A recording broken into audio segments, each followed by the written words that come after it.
하나님 말씀 함께 묵상하도록 하죠. 역대하 20장 5절에서 15절까지 저와 함께 교독을 해보실까요? 제가 5절을 시작합니다. 여호사밧이 여호와의 전 셋들 앞에서 유다와 예루살렘의 회중 가운데 서서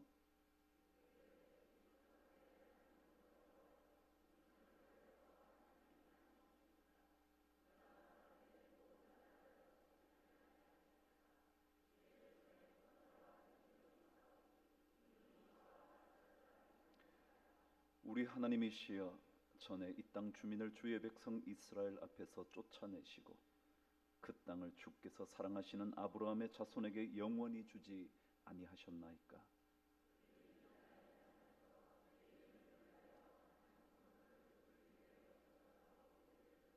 만일 재앙이나 난리나 견책이나 전염병이나 기근이 우리에게 임하면 주의 이름이 성전에 있으니 우리가 이 성전 앞과 주 앞에 서서 이 환난 가운데서 주께 부르짖은즉 들으시고 구원하시리라 하였나이다.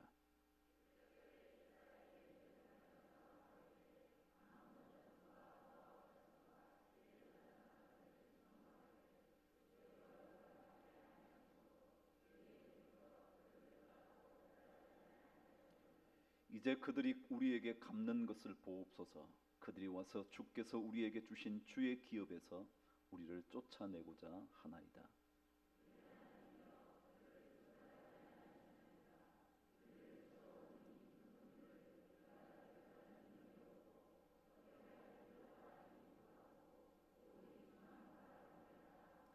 유다 모든 사람들이 그들의 아내와 자녀와 어린이와 더불어 여호와 앞에 섰더라.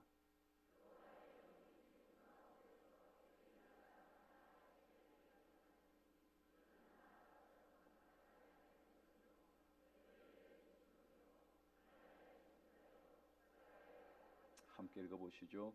야하시엘이 이르되 온 유다와 예루살렘 주민과 여호사밧 왕이여 들을지어다. 여호와께서 이같이 너희에게 말씀하시기를 너희는 이 큰 무리로 말미암아 두려워하거나 놀라지 말라. 이 전쟁은 너희에게 속한 것이 아니요 하나님께 속한 것이니라. 아멘. 너무도 잘하는 말씀을 또 묵상하고 싶어졌습니다. 우리 인생이 마치 전쟁터 같지 않습니까? 한 문제를 해결하고 나면 또다시 전쟁처럼 치열하게 싸워야 하는 또 다른 문제가 등장하지 않습니까? 전쟁터 같은 삶의 도전과 공격은 단 한 번으로 끝이 나는 것이 아니라 끊임없이 지속되죠. 이제 숨을 좀 돌릴만 하다 싶으면 또 다른 문제가 우리 앞을 가로막아서 또 한 번 엄청난 전쟁을 치러야 되죠. 옛말에도 불행은 혼자 오지 않는다 그랬는데 이 전쟁도 간단하게 해결될 것 같았지만 얼마나 복잡하고도 혼란스럽게 우리 삶을 괴롭히는지 모릅니다. 오늘 말씀 그대로 모압 자손만이 아니라 암몬 자손만이 아니라 마온 자손만이 아니라 아람 군대가 유다 백성들을 치러 오는 이 이야기를 읽으면 우리 삶 그대로 같습니다. 예수를 열심히 믿고 살아가는 삶 속에서도 이렇게 치열한 전투를 벌여야 하는지 의심이 들 만큼 전쟁은 끝이 없습니다. 그래서 우리는 전쟁 없는 인생을 꿈꿀 수가 없습니다. 아니, 그리스도인들이어도 전쟁이 그치기를 기대하지 말아야 합니다.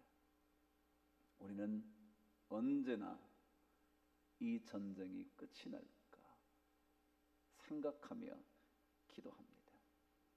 전쟁의 종말을 꿈꾸며 삽니다. 그러나 오히려 전쟁을 통하여 우리가 어떻게 살아야 할지, 어떤 믿음의 사람으로 걸어가야 할지 오히려 전쟁을 통하여 우리는 다시 한번 묵상해 보아야 합니다. 임용환이라는 어떤 분이 사학자시더군요. 책을 한 권 썼어요. 제목이 전쟁. 세상의 모든 혁신은 전쟁에서 탄생했다 라는 책을 썼어요. 전쟁이라는 주제, 사학자가 수많은 전쟁의 역사들을 연구하면서 전쟁을 통해서 창조적인 일들이 엄청나게 쏟아졌다는 겁니다. 사실은 전쟁 때문에 무기들이 개발되죠. 무기들이 기술을 앞당기죠. 그 기술이 삶을 바꾸어 놓죠. 그렇다는 거예요. 그러면서 그 사람이 주장하는 것은 이것이었습니다. 전쟁이라는 것을 통하여 직관이 점점 더 발달하게 되고, 직관이 어떻게 싸워야 할까? 여러분, 전쟁을 말이죠, 언제 쳐들어온다면야 준비하고 있으면 되죠.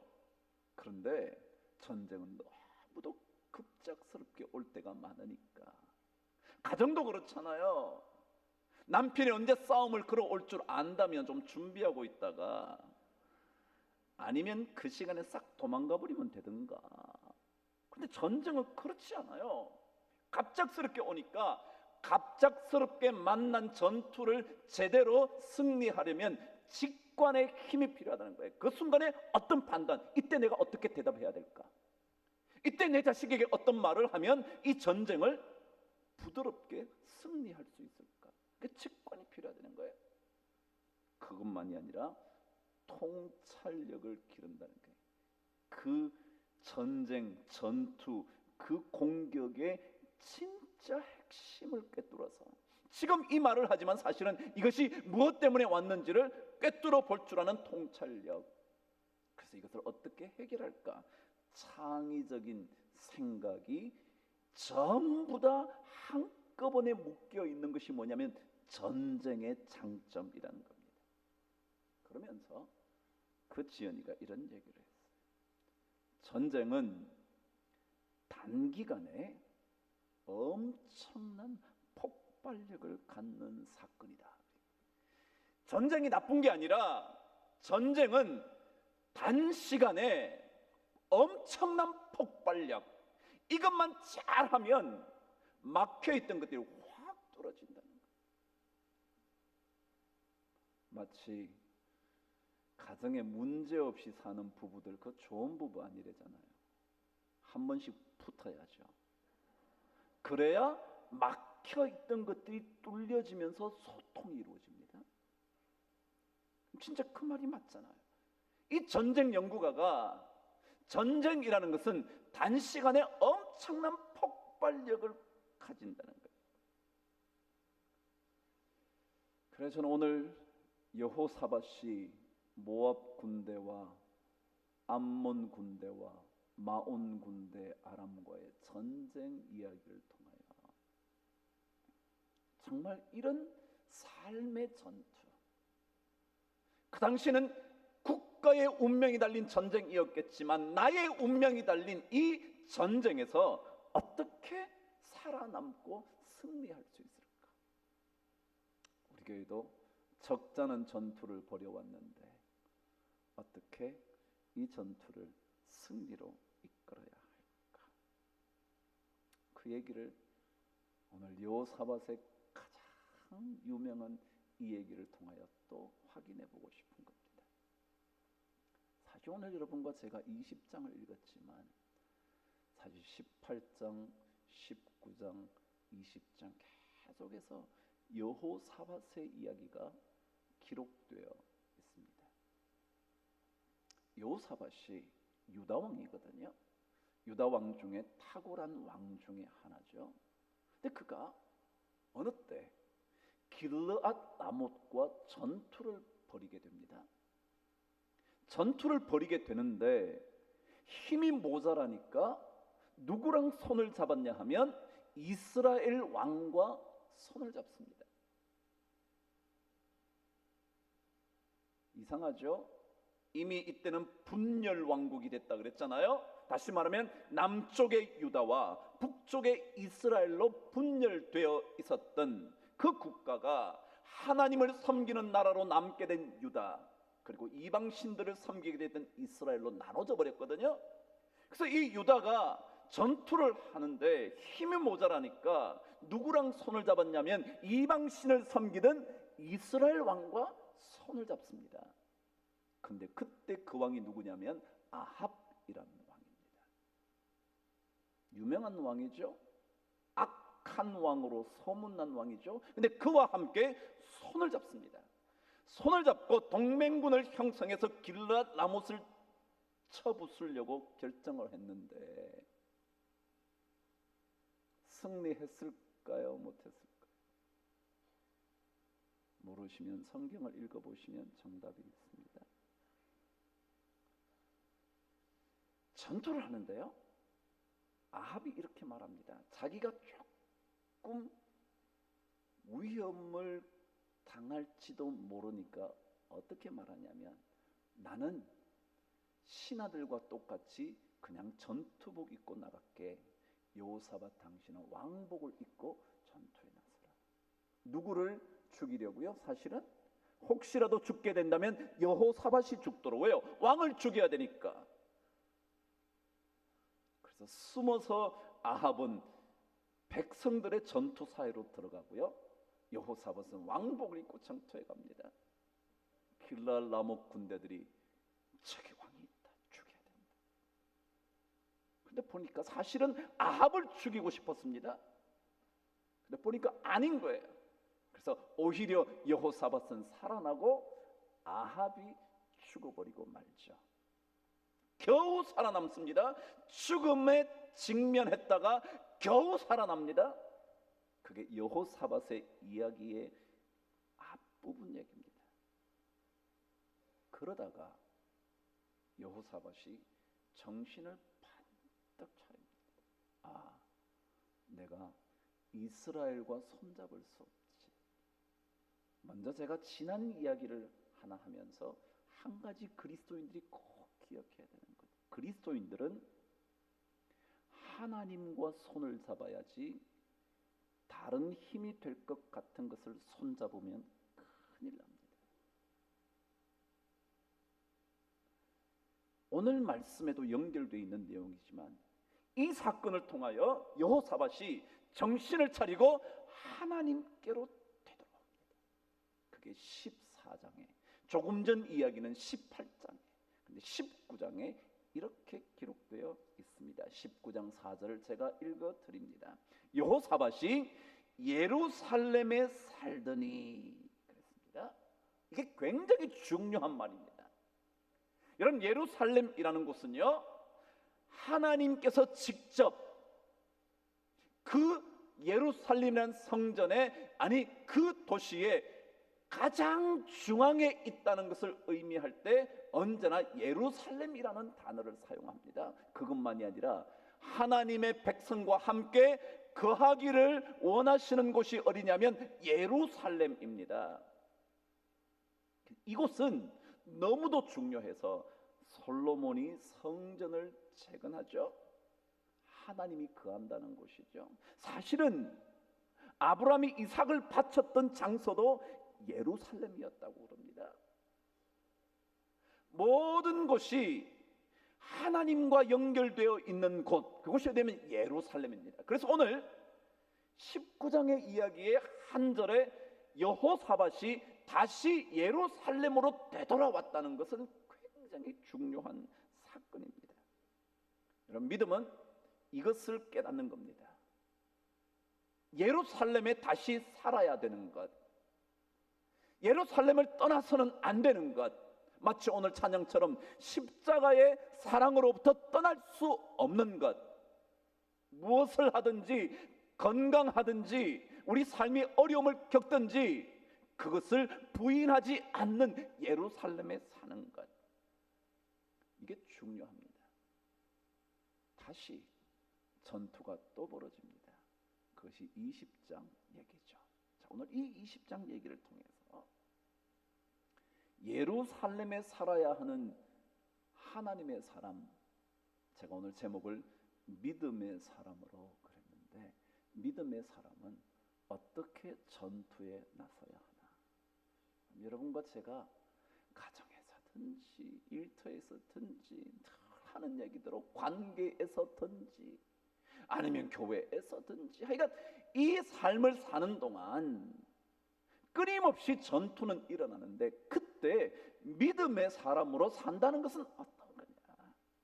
오늘 저와 함께 20장 6절을 제일 먼저 읽습니다. 읽으시죠. 시작. 이르되 우리 조상들의 하나님 여호와여, 주는 하늘에서 하나님이 아니시니까 이방 사람들의 모든 나라를 다스리지 아니하시나이까.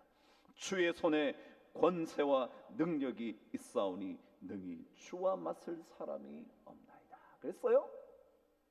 전쟁을 할 때 여러분과 제가 믿음의 사람으로 전쟁을 하면서 사는데, 이 전쟁을 할 때 가장 중요한 고백이 뭐냐 하면, 역시 능력과 권세는 누구에게 있다고요?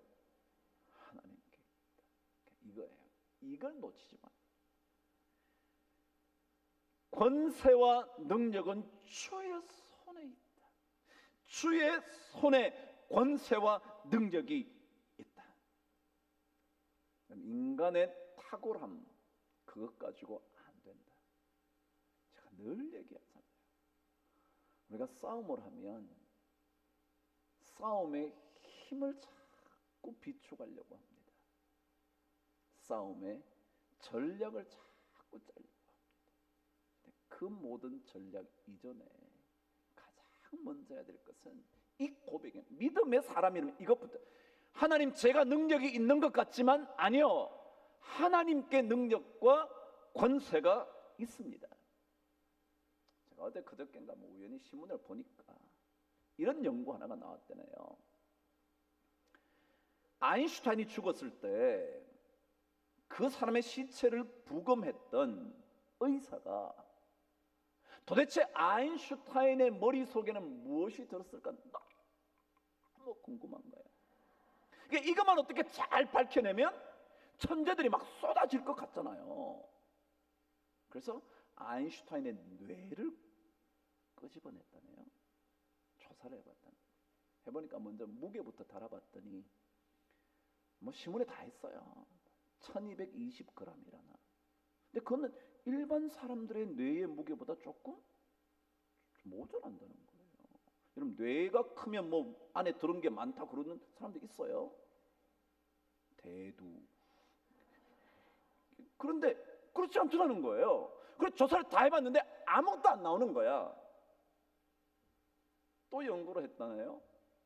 레닌이라는 독재자요, 공산주의의 독재자, 또 뇌를 연구해봤대. 도대체 이 사람 머릿속에 무엇이 있어서 이렇게 악독한 독재를 부릴 수 있었나? 연구하면 또 안 나오는 거예요. 무솔리니 이탈리아에 마찬가지로 독재자 해봤는데 안 나오는 거예요.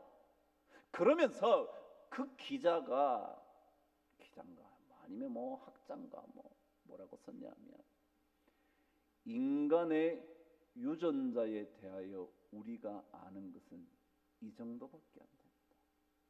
그러니까 뇌를 연구하는 기술이 엄청나게 발달했는데도 연구해보니까 아무것도 못 찾는 거야. 아무것도 못 찾는 거야. 제가 늘 여러분과 제가 신앙생활 하는 것 때문에 뭐 인간은 보잘것없다 그런 얘기 아니에요. 인간이 얼마나 탁월해요. 탁월함에도 불구하고 오늘 성경은 뭐라고요? 주의 손에 권세와 능력이 있지 않습니까? 이걸 고백 못하면 그 믿음의 사람으로 살 수가 없다는 거예요. 그래서 우리는 이 믿음의 고백에 철저한 하나님의 사람, 믿음의 사람. 에베소서 1장 20절 21절은 이렇게 기록하고 있습니다. 그의 능력이 그리스도 안에서 역사하사 죽은 자들 가운데서 다시 살리시고 하늘에서 자기의 오른편에 앉히사. 그 다음 말 들어보세요. 모든 통치와 다스림 말이죠. 권세와 능력과 주관과 이 세상뿐 아니라 오는 세상에 일컫는 모든 이름 위에 뛰어나게 하신 그분, 하나님, 그리고 예수 그리스도. 그래서 제가 말씀 준비하다 우리 홍 선가사에게 문자를 보냈죠. 선가사님, 모든 이름 위에 뛰어난 이름, 예수는 주, 예수는 주. 그 찬양 좀 했으면 좋겠습니다. 모든 권세와 능력, 그것이 주께 있다. 예수 믿는 사람은요, 다른 것보다 하나님께 능력이 있지. 그래서 지금 곧 이어서 말하자면 두 번째가 뭐냐면, 우리는 아무것도 아니야. 말씀 저와 함께 읽겠습니다. 12절 읽습니다. 시작. 우리 하나님이여, 그들을 징벌하지 아니하시나이까. 우리를 치러 오는 이 큰 무리를 우리가 대적할 능력이 없고 어떻게 할 줄도 알지 못하겠습니다. 오직 주만 바라봅니다. 몇 번 강조했잖아요. 그래서 하나님을 의지하고 하나님께 능력이 있다고 말하는 사람은 내가 아무리 능력이 있어도 내 능력은 무능력이다 라고 말할 수 있어야 됩니다. 여러분 힘 있죠? 저도 알아요. 똑똑하시고요, 돈도 좀 있으시고요, 학벌도 괜찮고요, 학교에서 탁월한 사람들이기도 하고요, 직장에서 여러분 어떤 사람이든지 간에 관계없이 우리의 능력은 하나님의 능력과 권세에 비하면 비교할 수도 없다. 힘이 있다고 생각되는 것에 오히려 무게를 두지 않는 것. 오늘 여호사밧의 고백대로 이 큰 무리를 우리가 대적할 능력이 없고 우리가 어떻게 해야 할지를 알지 못하겠습니다. 오직 주만 바라보겠습니다. 이거예요. 이게 믿음의 사람이에요. 그럼 제가 여러분에게 능력 없다는 거 아니에요? 괜찮은 능력이 있어요. 저도 다 알죠. 다 안다는 것은 여러분에게 각자에게 능력이 있다는 건 저는 알아요. 적어도. 그러나 그것 가지고는 안 돼요. 성경에는 압살롬이라는 다윗의 탁월한 아들 얘기가 나오죠. 얼마나 탁월했으면 아버지를 배반하고 왕이 됐겠습니까? 그런데 그가 너무 탁월했어요. 용모도 멋졌고요, 막 머리도 얼마나 멋있는, 저처럼 머리 빠진 게 아니라 막 머리가 너무 많아. 그게 막 자랑거리가 될 정도였어요. 그런데 그 머리가 걸림돌이 되어 죽음에 이른다는 거 아세요? 다윗의 군대와 싸울 때 말을 타고 가다가 그 머리가 상수리 나무에 걸려서 말은 떠나가 버리고 그냥 머리가 너무 많으니까 그 머리가 상수리 나무에 걸렸는데 몸이 거기에 지탱될 만큼 머리가 타고, 그것 때문에 그는 죽임을 당하죠. 그래, 능력 없다는 거 아니에요. 우리 능력 있죠. 그러나 힘이 있는 것 때문에 우리가 무엇을 할 수 있다고 생각하면 그것은 믿음의 이야기는 아니다. 우리 교회가 비록 모자란 것 같은데, 힘이 없는 것 같은데 지금까지 오게 된 것은 하나님이 도와주셔서 그런 거 아닐까요? 우리가 잘 싸웠나요? 제가 잘 싸우나요? 제가 여러분을 잘 싸우도록 독려했나요? 저는 그런 능력도 없어요. 하여간 이렇게까지 온 데는 하나님의 손에 권세와 능력이. 요나 이야기를 여러분 잘 알고 계실 겁니다. 니느웨를 향하여 생명의 복음을 외치라고 전하자 철천지 원수였던 아수르, 그 땅의 수도였던 니느웨에 가고 싶은 마음은 조금도 없습니다. 추호도 없었습니다. 그래서 그는 도망을 가죠. 다시스로 향하는 배를 타고 가다가 풍랑을 만나 결국은 그 풍랑의 원인 제공자가 요나라는 사실이 드러나서 그는 물속에 던져지죠. 그리고 물속 깊은 곳으로 내려가 큰 물고기에 삼켜버리죠. 그런 얘기 들어보셨죠? 근데 그 속에서 요나가 깨닫는 겁니다. 기도를 하다가 깨닫는 겁니다. 그때 그가 뭐라고 기도했느냐 하면 이렇게 기도했어요. 물이 나를 영혼까지 둘러싸우며 기품이 나를 애워싸고 바다풀이 내 머리를 감싸버렸습니다. 그렇습니다. 뭐냐 하면 자기가 빠지고 보니까 자기가 할 수 있는 게 없는 거예요. 물이 자기를 덮어버렸죠. 물이 자기 정도가 아니라 영혼까지 완전히 덮어버렸죠. 기품이 자기의 삶을 완전히 에워싸버렸죠. 너무 깊어서 빠져나올 수가 없죠. 바다풀이 자신의 머리를 감싸버렸대요. 근데 여러분, 여기에 바다풀이라는 단어는 해조류 같은 거예요. 그걸 바닷속에 들어가면 뭐 해조류가 많잖아요. 그게 막 머리에 막 걸려가지고 막 그랬다는 거예요. 그런데 그 바다풀은 원래 언제 쓰이는 단어냐 하면 홍해를 가리킬 때 쓰는 단어였습니다. 그 얘기는 뭐냐면 홍해는 여러분 하나님의 도우심이 아니고는 살아날 수 없었던 바다. 그게 뭐냐면 홍해였습니다. 다시 말하면 하나님이 살려주었더니 이스라엘 백성은 빠져나왔고, 하나님이 살려주시지 않으니까 뒤따르는 바로의 군대는 다 죽어버린. 그래서 이 바다풀이라는 의미는 뭐냐 하면 하나님의 초자연적인 기적적인 도움이 아니고서는 절대로 빠져나올 수 없는 상황이나 처지를 표현할 때 바다풀이라 그런다 그랬답니다. 다시 말하면 우리 전쟁은 어떤 거냐면요, 하나님의 도우심이 없이는 우리는 빠져나올 수가 없어요. 그래서 계속 우리 전투를 하잖아요. 하나님을 우리가 완벽하게 신뢰를 못해서 또 빠져들고 또 빠져들고, 하나님만 따르고 하나님만 의존하고 나의 힘을 믿지 않는 것, 그것이 바로 믿음의 길이다.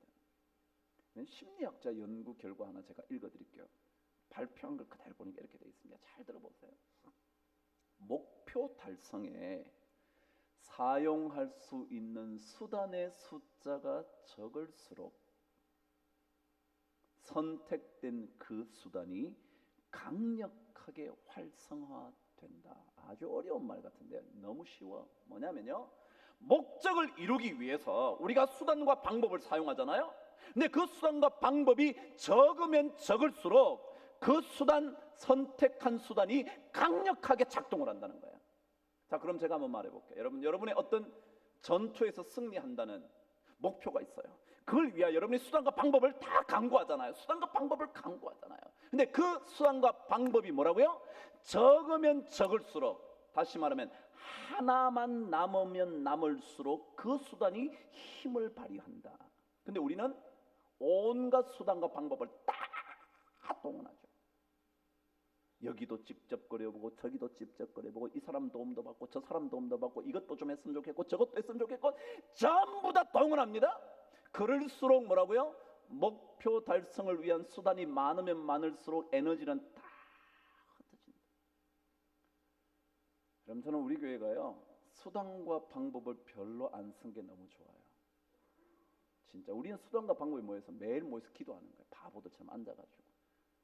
이번에요, 어려움 좀 겪을 때 뭐 우리 집사님들 그러니까 하여간 목사님 우리 교인들만 싸울 줄 몰라, 싸울 줄 모릅니다. 그게 할렐루야입니다, 여러분. 싸울 줄 알아서 여러분들이 수단과 방법이 많아지면 많아질수록요 힘이 없어요. 그래서 수단의 숫자가 적으면 한 카드에 올인할 수 있게 됩니다. 이게 멋있지 않나요, 여러분? 이게 심리학자가 말하지만 이게 신앙의 핵심이잖아요. 신앙은요, 오직 주만 바라보나이다. 그러니까 하나님을 붙잡고 내 능력은 무능력. 왜냐하면 우리는 약한 데서 뭐하여 짐이니라? 강하여 짐이니라. 그게 고린도 후서 말씀이죠. 그런 거예요. 우리가 아무것도 아닌 줄 알면 그게 오히려 더 큰 하나님의 역사의 공간이 되죠. 하나님은 모든 능력이 그분께만 있다는 사실을 깨닫기를 원하시지 내 힘과 지혜를 사용하기를 원하시지 않아요. 이걸 가리켜 세상 사람들은 말도 안 되는 소리 하고 있는데 그러죠. 우리 말이 안 돼요. 말이 안 통해. 그래도 여러분, 우리의 모든 것 위에, 모든 이름 위에 뛰어난 이름, 예수는 주, 예수는 주. 그 찬양해요. 신앙이라는 것은요, 두 대립 속에서 한 가지를 선택하는 거예요.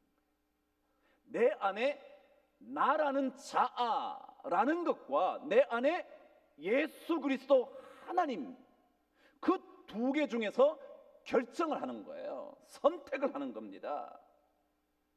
여러분, 오늘 여러분이 가장 유명하게 읽으시는 15절의 말씀이 뭐라 그랬죠? 이 전쟁은 너희에게 속한 것이 아니요 하나님께 속한 것이다 그랬죠. 근데 원문에는 속한이라는 단어가 없습니다. 그럼 뭐냐면 전쟁은 너희에게가 아니라 하나님에게이다. 이렇게 되어 있습니다. 조금 설명을 덧붙여서 속한이라는 단어를 썼지만 그게 아니라 뭐예요? 너희에게냐 아니면 뭐라고요? 하나님에게냐, 이거예요. 여호수아에 대한 얘기도 너희들 원하는 것 섬길래? 나는 하나님 섬길게. 둘 중에 뭐예요? 하나 선택하는 거예요. 신앙은요 둘 중에 하나예요. 내 안에 내가 있는지 내 안에 누가 있는지, 하나님이 있는지. 사도 바울은 그래서 그 유명한 갈라디아서 2장에서 뭐라 그랬습니까? 내 안에 사는 이 오직 예수 그리스도시다. 이제는 내가 사는 것이 아니다. 뭐예요? 내가 사냐 하나님이 사냐, 둘 중에 하나만 해라. 하나만. 그럼 우리가 열심히 일해야 돼요. 일하지만요 그 일하는 마음속에 누가 사냐? 내가 사냐? 아니면 돈 좀 벌어가지고 내가 어떻게 우리 가정을 잘 꾸리고 뭐 어떻게, 그게 사냐? 아니면 하나님이 사냐? 지난 시간 말씀대로 우리는 살아도 주를 위하여 살고 죽어도 주를 위하여 죽나니 우리가 사나 죽거나 다 미치는 사람들 고백이잖아요. 근데 우리 그거예요. 그게 가장 중요해요. 그래서 우리는 늘 이걸 점검해야 됩니다. 너희가 믿음 안에 있는가 너희 자신을 시험하고 너희를 확정하라. 이게 고린도후서 13장 5절의 말씀. 너희가 진짜 믿음 안에 있는지. 정기 검진, 건강은 늘 2년마다 한 번씩은 받으시죠? 나라에서 해주니까. 근데 영적인 점검도 내 안에 내가 사나 하나님이 사나 그 점검하는 거예요. 그래서 만일 이것을 좀 더 분명하게 알면 알수록 두려움이 사라져요. 그래서 오늘 말씀 15절 읽고 말씀을 한번 맞춰보죠. 시작. 야하시엘이 이르되 온 유다와 예루살렘 주민과 여호사밧 왕이여 들을지어다. 여호와께서 이같이 너희에게 말씀하시기를 너희는 이 큰 무리로 인하여 두려워하거나 놀라지 말라. 이 전쟁은 너희에게 속한 것이 아니요 하나님께 속한 것이니라. 아멘. 이것에 좀 더 확실하면 두려움이나 놀라움이 훨씬 줄어든다. 남편이 큰 소리 치도 별로 안 놀란다. 그 큰 소리 칠수록 헛방 많잖아요. 그죠? 남편은요 큰 소리 쳐서 자기가 뭐가 잡아보려 그러는 것 뿐이에요. 그럴 때는요 그러려니 하고 계십니다. 믿음의 사람은요 크게 문제. 사도 바울은요 사도행전 27장에 보면 드디어 로마로 갑니다.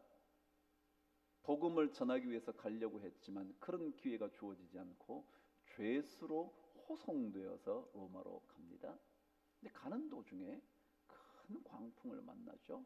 여러분이 들어보신 대로 유라굴로라는 큰 광풍을 만나서 살아날 가망이 없었대요.